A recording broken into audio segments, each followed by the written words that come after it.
Remember those like old chatbots? You know Yeah. the ones, it felt like talking to a brick wall, basically. You'd ask a question and get a canned response. Pretty frustrating. It really was. But get ready for a change of pace, because today's deep dive is all about how conversational AI has evolved. We're moving from those super basic rule-based bots to AI that can actually hold a conversation. We're talking understanding context, generating creative responses, even reasoning in real time. It's a pretty big jump, wouldn't you say? Oh yeah, totally. And we have some help to guide us through this, right? Yeah. You sent over a few fascinating research papers. LaMDA, language models for dialogue applications, PaL, scaling language modeling with pathways, and Hmm. agents. We're going to try to unpack those insights and give you that insider perspective on how conversational AI actually works. So are you ready to dive in? Let's do it. Okay, so to set the stage, let's rewind back to the early days of the internet. What were those first-gen chatbots like? Okay, picture this.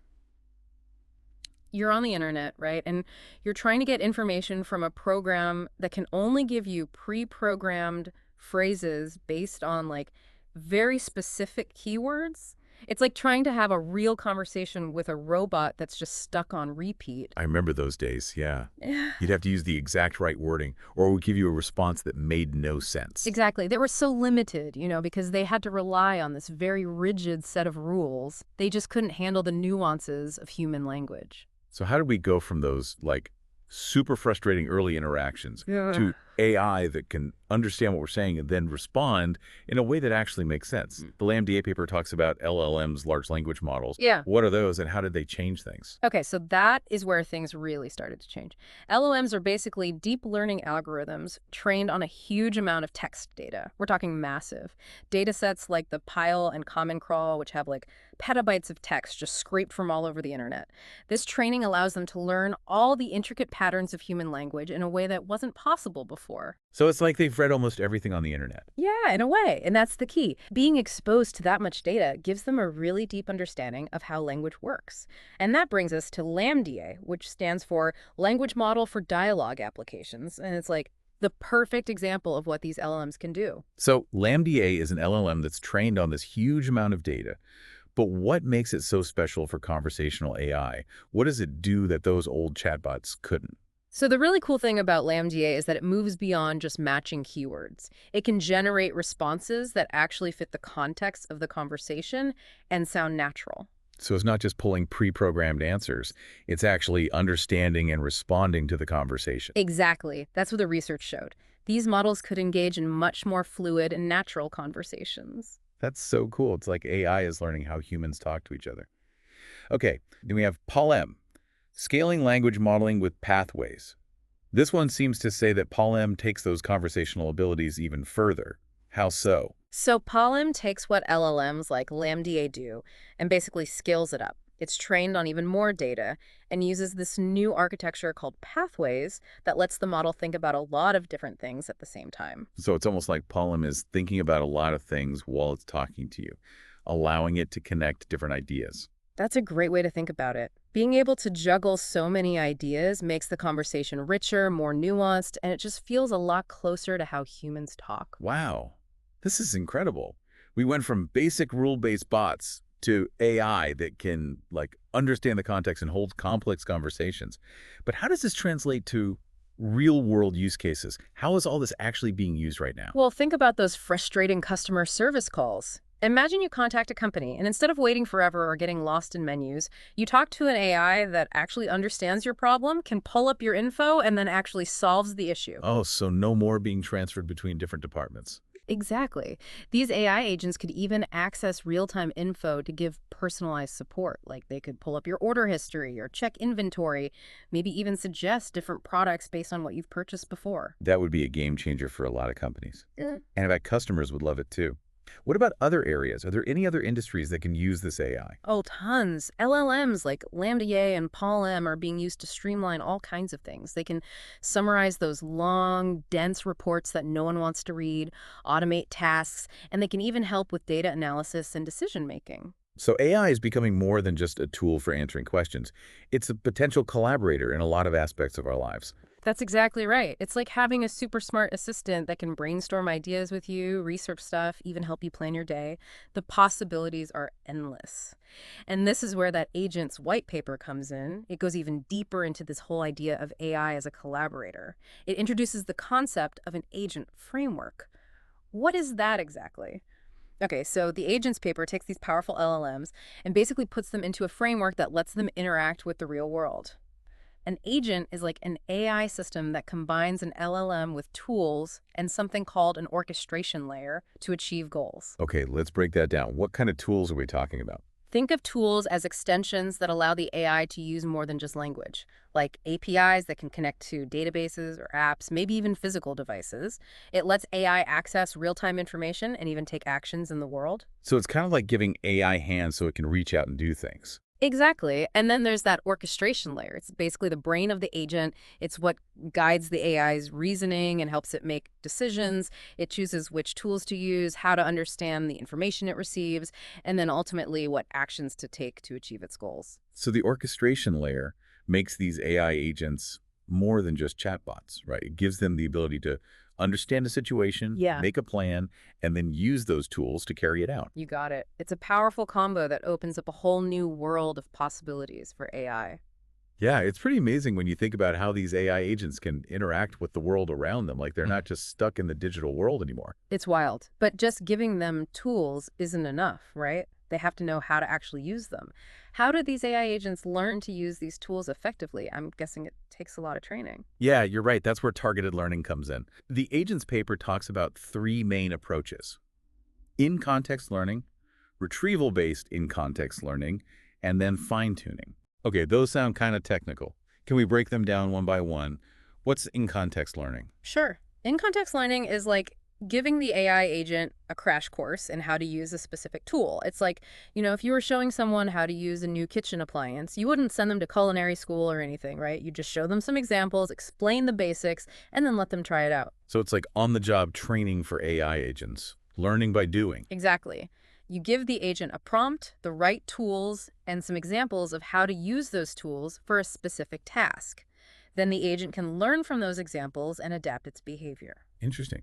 So what about retrieval-based in-context learning? How is that different? Retrieval-based in-context learning takes things a bit further. Remember those data stores we talked about? Well, with this approach, the AI agent can actually access those data stores. It can get more information, tools, or even more examples that are relevant to the task at hand, and all in real time. So instead of having just a few examples, it can search this huge library of information and find the most useful things on the fly. Exactly. It's like giving the agent this huge well of knowledge and letting it figure out which resources are going to be the most helpful. Okay, that makes sense. It's like it can do its own research. Do you have a real-world example of how this might work? Sure. Let's say someone's using a travel agent AI and asks for recommendations for like a romantic trip to Italy. With retrieval-based in-context learning, the AI agent could access a ton of travel blogs, articles, reviews, all sorts of stuff, and then give recommendations that match the user's preferences. That's really cool. It's like having a travel expert at your fingertips. Okay, so we have in-context learning and retrieval-based in-context learning. What about fine-tuning? What is that? Fine-tuning is a bit different. It's not about teaching the agent in the moment. We actually pre-train the AI agent on a huge amount of data that's specifically about a particular domain or task. It's like sending the agent to boot camp so that it can become a specialist in a certain area. So you give the agent a super focused education before it interacts with users. Right. This is especially useful if you need the agent to be super accurate and reliable in a specific field. Can you give me an example of when fine-tuning would be important? Of course. Imagine you're creating an AI for medical diagnoses. You'd want that AI to have a really deep understanding of medical conditions, symptoms, and treatments, right? Yeah. So you might fine-tune the agent on tons of data like medical textbooks, research papers, and clinical records. That would give it the knowledge it needs to provide accurate and safe diagnoses. Yeah, you wouldn't want it giving medical advice without the right training. So in-context learning is for quick adaptation. Retrieval-based in-context learning is for accessing a ton of info on demand. And then fine-tuning is for developing really specialized expertise. It sounds like these targeted learning techniques cover a lot. They do, and you can actually combine these approaches to create even more powerful and adaptable AI agents. Oh, so it's like you're building a custom learning plan for each AI agent. You could say that. You could fine-tune an agent in a specific field and then use retrieval-based in-context learning to make sure its knowledge is up to date. That's amazing. They're always learning, just like us. Okay, let's go back to that agents paper. We talked about the tools and the different learning techniques, but how does this all fit together to create an actual AI agent? What is the agent framework? So the agent framework basically provides a blueprint for how all these different pieces work together. It defines the roles of the LLM, the tools, the orchestration layer, and different learning techniques. Okay, so can we walk through the framework step by step? What happens when someone interacts with one of these AI agents? Everything starts with a user asking a question or making a request. We call that the query. The AI agent gets the query and uses its natural language processing abilities to figure out what the user wants. We call this the intent. So the first step is understanding what the user is asking for. Right. Once the agent understands the user's intent, the orchestration layer comes into play. That's the brain of the agent, right? It uses the agent's existing knowledge, reasoning abilities, and the tools that are available to create a plan of action. So like it's coming up with a strategy to fulfill the user's request. Exactly. The orchestration layer might decide to access some data using an extension, call a function to perform a task, or even search a data store to find helpful information. It all depends on what the user asked for and what the agent's overall goals are. It's crazy to think that all this decision-making is happening behind the scenes so quickly. What happens once the orchestration layer has a plan? Well, then the agent puts that plan into action, using whichever tools it needs. It could be retrieving data, doing calculations, or even controlling things out in the real world. So it's actually using its tools to try to achieve its goals. Right. And once it's done, it creates a response for the user, letting them know what it did or what it found. It could be an answer to a question, an explanation, or a set of suggestions. It all depends on what the user needs. So it's kind of a loop, right? The user asks something, the agent figures out how to respond, it does something, and then it tells the user what happened. What happens next? That's the cool thing about this framework. It's a cycle. The user can then ask more questions, provide feedback, or even ask for more things from the agent. The agent takes all of this new information and uses it to adjust its behavior. So it's a constant back and forth where the AI is learning and getting better with its responses. Exactly. It's like a real conversation where both sides are engaged and adapting to each other. This agent framework is so powerful. Are there real-world examples of this being used to build cool applications? Definitely. The agent's paper talks about a couple of really interesting examples. One is a LangChain library. It's an open source toolkit that lets developers build their own custom AI agents using Python. So LangChain gives developers the tools to create their own AI agents. Yeah, exactly. It gives them access to a whole bunch of tools, LLMs, and orchestration mechanisms. That means developers can build agents that are specifically made for certain needs and applications. That's awesome. What's another example of this agent framework being used in the real world? Another cool example from the paper is Google's Vertex AI platform. It's a cloud-based platform with a bunch of tools that are made specifically for building and using AI agents that can handle real-world scenarios. So Vertex AI basically takes this agent framework and makes it easier for companies to make their own AI agents. Right. It gives you everything you need to build, test, deploy, and monitor AI agents. It sounds like this agent framework is more than just an idea.